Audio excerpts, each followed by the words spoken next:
Guys, I can hear. I don't. Because there's no sound to this. Um,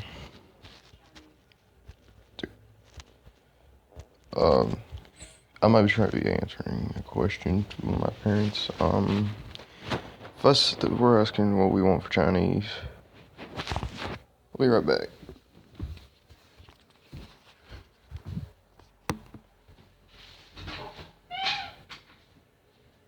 We have Chinese. Ketchup and broccoli, please. Okay. Alright, sorry about that, guys. Surviving the demolish. Okay. So, surviving the demolished district after the nuclear bombings, face mutants born of the nuclear radiation, while dealing with what humans are left in the struggle for the hope to end your living nightmare. Be right back again, guys. Big order, please.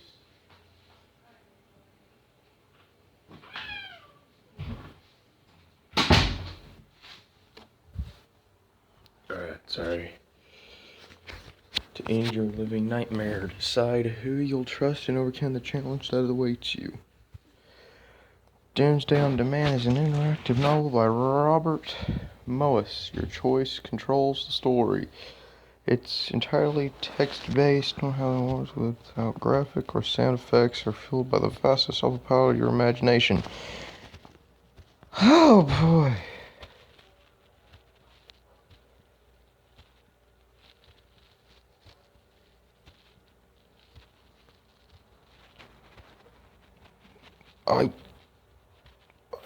Everything is calm and beautiful. The sun is shining so bright you can feel it on your skin. You can even breathe it in. The birds are chirping, the grass tickles your ankle, just enough to make you smile.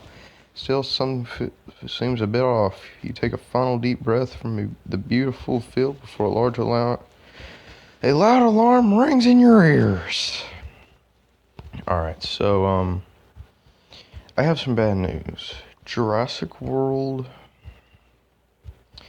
we will not be doing. I'm like the unluckiest YouTuber ever, because we have done no series past episode 4, Jurassic World being the top dog.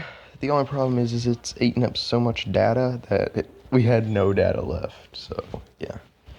Or gigabytes. Next. You open your eyes and quickly snap back into reality right before you smack the ringing alarm clock of the nightstand to your left. As you lazily sit up in your bed and rub one eye with your wrist, you look out of the window on your right.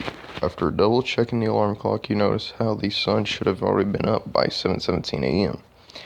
The morning has slowly been getting darker every day since the war started. Thick, gray, foggy population blocks out the sun more and more each day. With new nuclear weapons being tested daily, you remember catching bits of information about the current state of the world.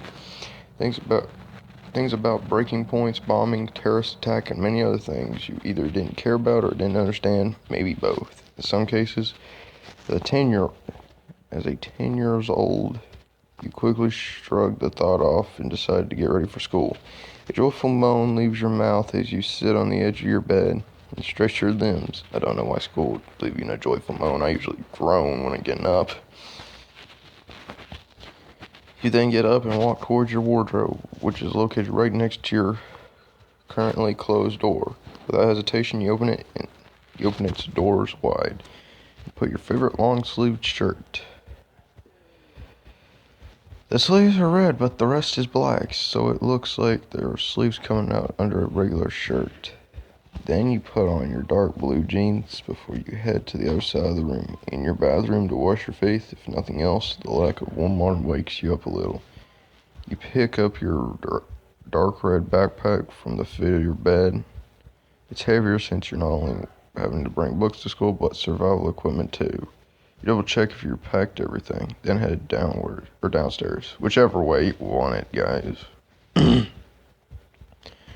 Leaving the door of your room open, you make your way down the stairs. You keep staring at the entrance of the house. As you do so, then turn left and walk into the kitchen to find your breakfast ready on the table. But your parents are nowhere to be seen. You drop your backpack on one of the empty chairs and hear some quiet chattering behind you from your parents' room. Check it out. You turn around and make your way across the living room towards their bedroom. After knocking politely a couple of times, you put your ear to the door. Come in, honey. You gently push the door open to find your parents sit on the edge of bed and watching the news, which is silence now. Unbelievable, I'm telling you, Greta. The government isn't in control anymore, and I wonder if they ever have been. We are this close to having a nuclear war. Just take a look outside. Your dad turns the television off and rubs his eyebrows. Calvin, your mother stops for a few seconds and looks at your dad. Everything is fine. It's perfectly safe to go outside. Yeah, it's as safe as going into Syria right now.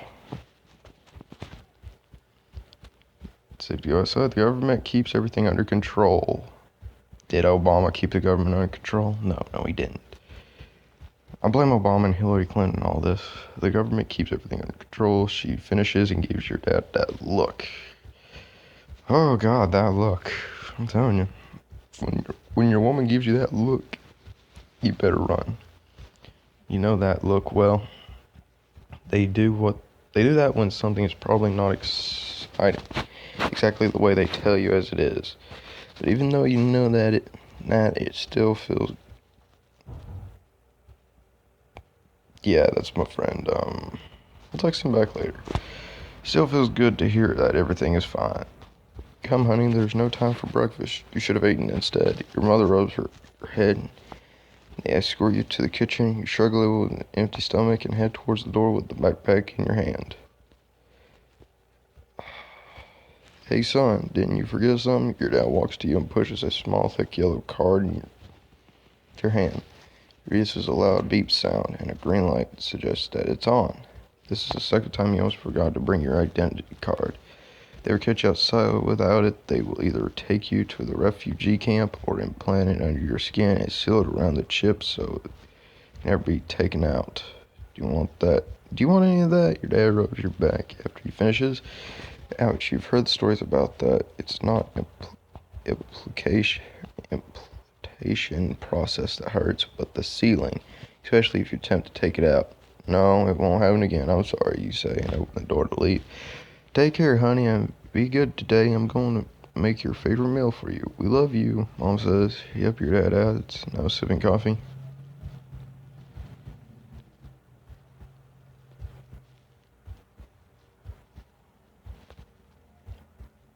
I love you too, Mom and Dad. You smile, and with that, you close the door behind yourself. Sorry. As you step outside, a bad mixture of burning and rotting smell fills your nostrils. You're getting used to it, though, as much as one can get used to something like that. You make your way towards the fence, walking through a garden that has no living plants in it. You look at it and can't help but smile at how they made your regular fence into a barbed fence. With two guards standing on each side of the entrance, you glance back once more at your orange-colored house with a red roof. While you're walking, you look down at your yellow identification card. It contains every information about you, starting with your name. You read it out and maybe even whisper it out.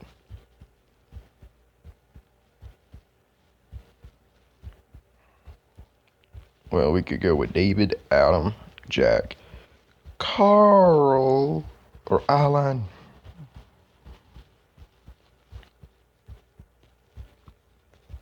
Carl kills people. Carl LaField, you whisper it out and continue reading. LaField, Carl, gender male, age 10, district, Ignobilis. The word ignobilis, I don't know how to pronounce it. Ignobilis. Always catches your eye, and for some reason it makes you smile, and you always have trouble pronouncing it. You remember when you've asked your parents its meaning, they said when things went south, people got put into districts based on their income and quality of their lives. The pauper district is the lowest. People have almost no rights there, and they mostly live in small, crowded flats. There are more guards there than in any other district. The dives, on the other hand, are at the top. They have all the rights, and the guards there are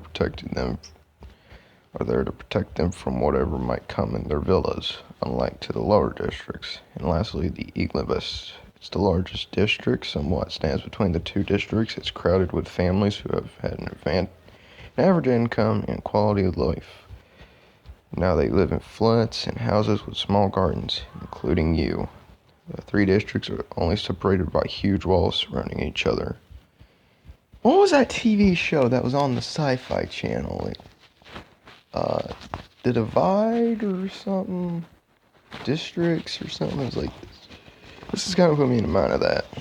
The only way to cross them is by the gates leading from one district to another. As expected, they're heavily guarded. As you slowly approach the gate, a familiar guard walks close to your ID, he says, holding up a small machine that reminds you of the handheld scanner they use in airports until all traveling options outside the district have been shut down. He keeps looking at you in his lightweight armor. I think that might be a typo. I don't know. With no helmet. The other guard with a heavyweight armor from the gate keeps looking at you. Or at least you think he does. Through his helmet with black eyes you can't see through.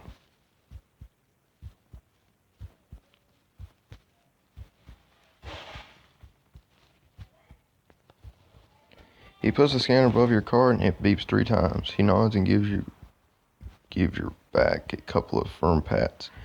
Alright, Carl, you can go, he says, and you both walk towards the gate. You know, we need some more obeying citizens like you. Maybe I'll let the commander know that the Fay family is one of those. You know how to give a small smile. When you arrive at the gate, you take a left turn and head towards your school. As you walk down the pavement, you pass some houses with 2 guards out front, similar to yours. You walk past the neighbor's light green house, and the guard didn't even look at you. The houses look very similar to one another, and the sun is still not up. It's not pitch black, but you know it could use some light right about now. You walk deeper into the city, where the flats, apartments, stores, workplaces, and the taller buildings are. Taking a look at the old stores and shops makes you frown. The vendors became very pushy, and everyone seems to work harder than ever. Even the once always smiling office workers run in and out of the building with their smiles now absent.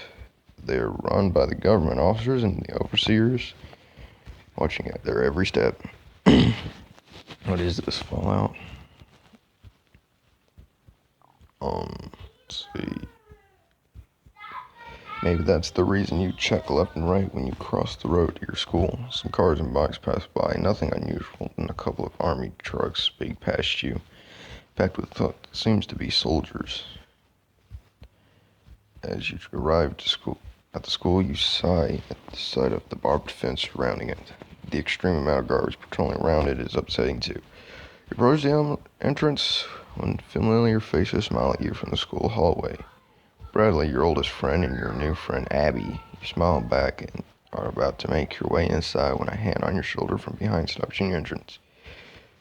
You have been selected for a random search. Step aside and put your hands on the wall, a firm voice said, giving you a slight push.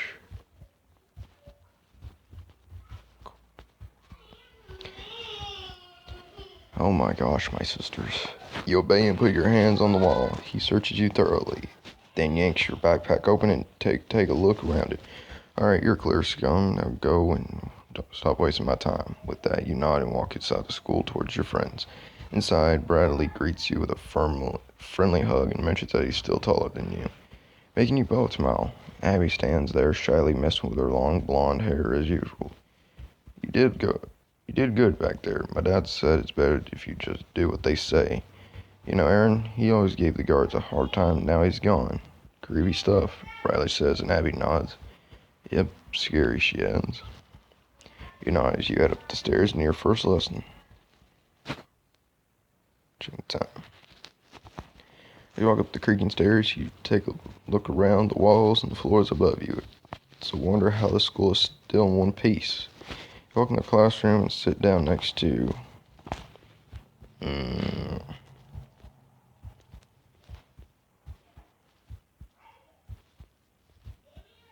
I don't know. One's tall, one's shy. If one's shy, you need to take care of that one. Sit down next to Abby and pay attention every now and then, but chat away whenever the teacher isn't looking at you.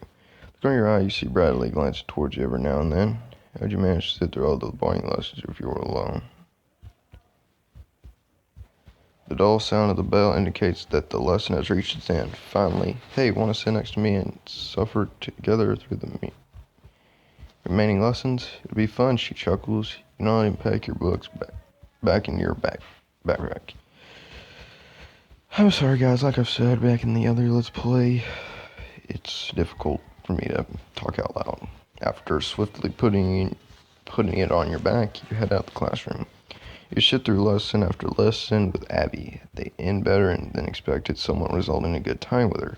Before you know it, another day of school is over. The quiet halls filled with laughter and chatter as you walk downstairs out the front door. So, same time tomorrow? Abby asked with her arms crossed. Yep, see you guys tomorrow. Or at least you, Carl.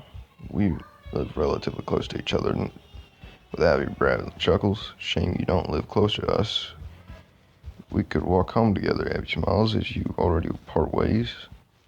You begin your walk home on the busy streets. Officers run around along with businessmen. They shout about to one another, seemingly filling the district with life. Then sun barely lights the streets to the pollution anymore. You are about to pass the road on the well-worn crosswalk when a slim male almost knocks you off your feet as he runs past you. What? Can you feed her up? Go play. Go.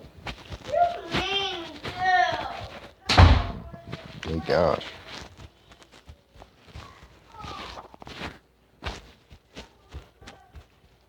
It's here. You can't stop them now. Don't believe them. Hide. Get your own shelter until it's not too late. Sorry, guys. What happened there was my sister ran in and, yeah, due to my big size, she wants me to beat up my other sister. I don't do that. He shouts as he holds up a small, rusty, and bloody knife. The officers with light armor you've seen before, and small handguns run past you. Then aim their guns at him. The man drops the knife and puts his hands up. The officers keep aiming their guns at him until they push on their earpieces and seem to listen to them. They nod once, and then without a word, they start firing. The man stumbles back with the bullet holes in his clothes and the blood pouring out of his wounds. Sight makes you feel.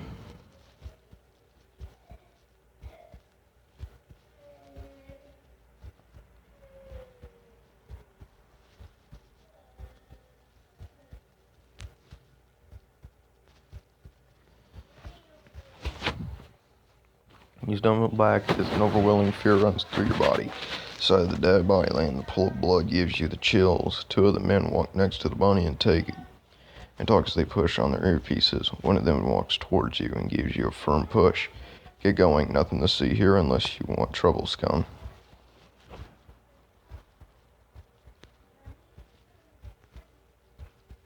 Good, obey like the good peasant you are, and you might get to stay in this district. It's overflowing with citizens as it is.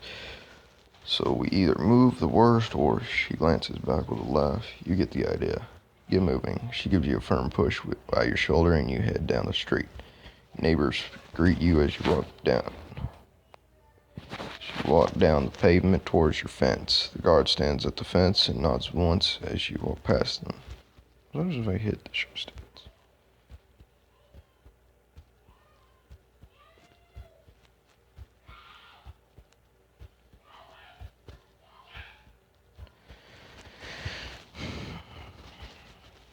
Head down the street towards you, or towards your fence. The guards stand at the fence and nod once, and you walk past them. You walk towards the door, enter the house. You find your parents talking in the living room to your left. Hey there, I hope you had a good day. Excuse us for a moment. Your father fakes a smile as he walks into his room and waits for your mother. She gets up on the couch and walks to you. She gives your head a slight rub and smiles. Lunch is ready in the kitchen. Be good and eat it. Well, I calm your father down, or at least I try to. He worries about so many things these days. Sometimes he even suspects you'll get dragged in by the officers. I'm proud of you for proving him wrong. She gives the top of your head a kiss and walks into their room. You walk to the kitchen and sit down at the hot, steaming food. Despite how hot it was, you finish eating it rather fast. The warm, fresh food feels refreshingly good. As you walk upstairs into your room, your mother turns to you and gives your head a slight rub. Please, Carl, just behave, okay? I know that the arts are capable of exaggerating. I know them well. These times are rough. Try to behave. It's not easy for us. Don't make things harder, okay? Will you behave? Thank you, Carl. Your lunch is on the table. I'll go calm your father meanwhile. She smiles and gives your head another slight rub as you walk to the kitchen and sit down at the hot, steaming food. Despite how hot it was, you finish your meal eating it rather fast. The warm, fresh food refreshingly good as you walk upstairs in your room. And with that, I'm going to end the video here. See you guys.